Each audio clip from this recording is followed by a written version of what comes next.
Allô, bonjour tout le monde, j'espère que tout le monde va bien et bienvenue pour une nouvelle vidéo sur la chaîne Atlas Web. Dans cette vidéo, on va essayer de présenter brièvement Google Classroom.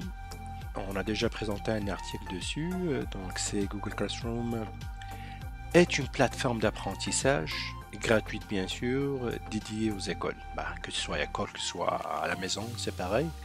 Donc le but est de simplifier la création et la diffusion des cours et des exercices de façon bien sûr numérique. Google Classroom est simple au niveau d'utilisation et accessible soit à partir d'un ordinateur ou à partir d'un appareil mobile. Donc là ici j'ai déjà créé ou je me suis enregistré, j'ai créé un cours. Donc le cours je l'ai appelé Kodi. J'avais pas d'autre nom pour le saisir ça, je pouvais comme saisir n'importe quel autre nom. Et vous pouvez comme ici, donc le plus, soit si on est des élèves, on peut être aussi un enseignant et rejoindre un cours bien sûr, mais si on prend le rôle d'enseignant, que ce soit un parent par exemple, si vous êtes à la maison, vous voulez comme suivre l'apprentissage de vos enfants, vous pouvez comme créer un cours et vous allez voir, vous pouvez ajouter des devoirs et vous pouvez comme mettre des deadlines pour les devoirs.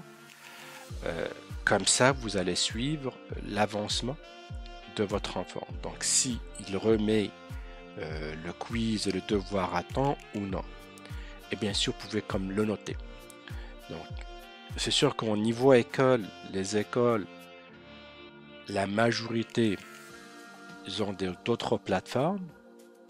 Il y a même des écoles qui utilisent WhatsApp, récemment avec Zoom, mais dépendamment où vous êtes, dépendamment aussi de l'état financier de l'école. Donc il y a des écoles qui ont de l'argent, malheureusement il y a d'autres malheureusement non.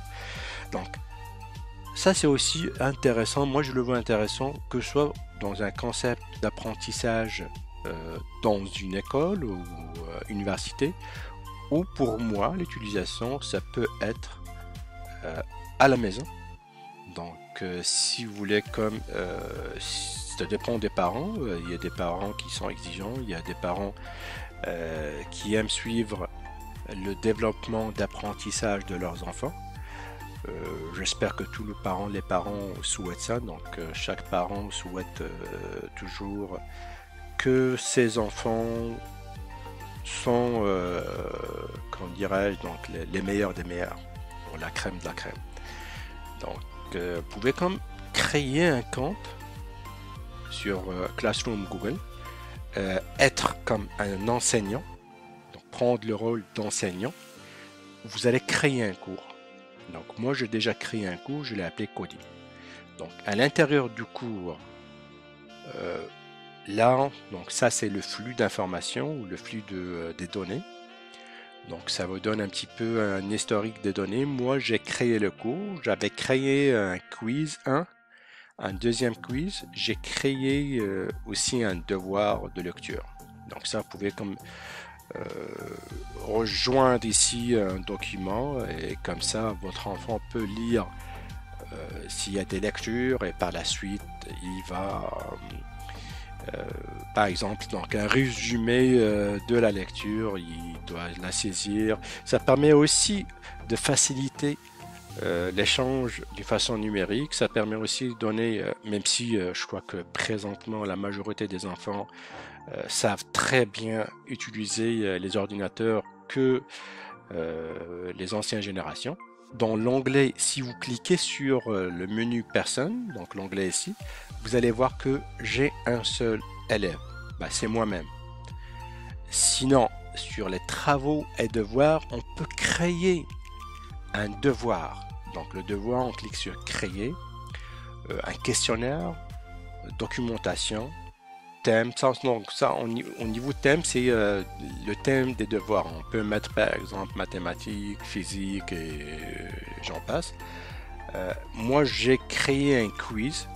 C'était un quiz facile. Donc la personne qui va, donc l'élève qui va recevoir le quiz, il doit répondre sur son quiz. Donc, et le quiz sera noté. Je peux aussi, quand je suis dans les élèves, je clique sur l'élève qui est AB et au niveau lecture ici, j'avais donné une note de 50, donc la moyenne. Je peux communiquer et interchanger entre moi et l'élève. Donc voilà votre note, les remarques, qu'est-ce qu'il faut améliorer, qu'est-ce qu'il faut faire. Donc on garde même un historique des échanges comme ça. Donc au fil du temps, on peut demander à la personne, on peut voir la personne si elle s'est améliorée ou non.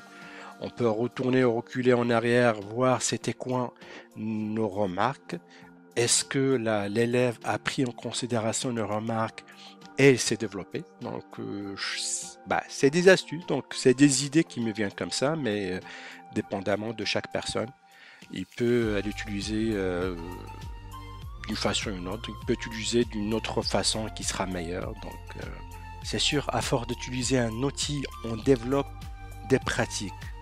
Donc c'est ça l'avantage de toujours essayer les choses. Donc il y a des personnes qui n'osent jamais à utiliser un outil, si par exemple je parle d'un outil informatique ou numérique, il faut juste oser, c'est sûr, c'est normal, on apprend, tout le monde apprend, donc la première fois c'est difficile, par la suite à la deuxième fois ça devient moins difficile et ainsi de suite. Donc à force de pratiquer, toute chose devient plus facile. Donc la même chose ici, donc vous pouvez comme créer les devoirs, améliorer ces devoirs-là, améliorer la façon de poser les questions et vers la fin, c'est sûr que vous aurez votre méthode à vous. Donc, comme on était étudiant aussi, chaque enseignant a une méthode. Donc, il y a des enseignants qui sont brillants, malheureusement, il y a d'autres qui ils font juste le travail pour le travail, mais c'est ça. Donc, c'est l'être humain. Chacun a sa propre personnalité et ses compétences aussi. Lorsque vous allez créer le quiz ou un devoir, l'élève va recevoir une notification. Vous pouvez comme l'envoyer notification via un courriel. Donc il va recevoir un courriel et dans le courriel, ça va être marqué comme quoi il a un devoir à faire. Donc si je change pour l'élève, donc là je suis l'élève. Donc là l'élève peut être inscrit à plusieurs cours.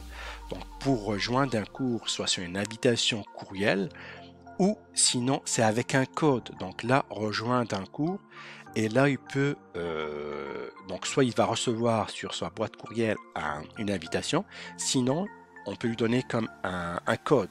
Il saisit le code, il va rejoindre le cours. Bien sûr, l'élève peut avoir plusieurs cours, un enseignant peut avoir aussi plusieurs cours, donc c'est comme d'une base de données. Donc là, l'élève, il clique sur ce cours, et là, il peut voir, il a un quiz 2, il a un quiz 1, et il a un devoir. Les travaux ici, donc ça lui montre aussi le travail, afficher le travail, l'agenda. Donc ça, si indépendamment, si des fois il y a plusieurs enseignants qui utilisent aussi le Drive pour déposer leurs documents. Donc ça c'est des personnes, donc ça c'est le cours, moi c'est l'enseignant, je suis le cours Atlas Web. Donc ça c'est une façon de créer un apprentissage gratuit et numérique. Comme j'ai dit, à force d'utiliser des outils, on développe notre expertise, notre savoir et notre façon de faire et notre méthode. Moi, si vous êtes un enseignant, c'est sûr que vous avez déjà votre plateforme. Si vous ne l'avez pas, vous pouvez comme utiliser Google Classroom.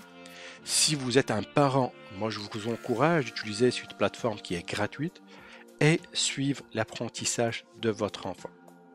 Donc voilà, j'espère que les personnes qui n'ont jamais entendu parler de Google Classroom peuvent l'utiliser et le tester au moins une fois. Pour les personnes qui l'ont déjà utilisé, donc vous savez déjà comment ça fonctionne. Il me reste juste à vous souhaiter un bon apprentissage. Faites attention à votre santé et à la prochaine.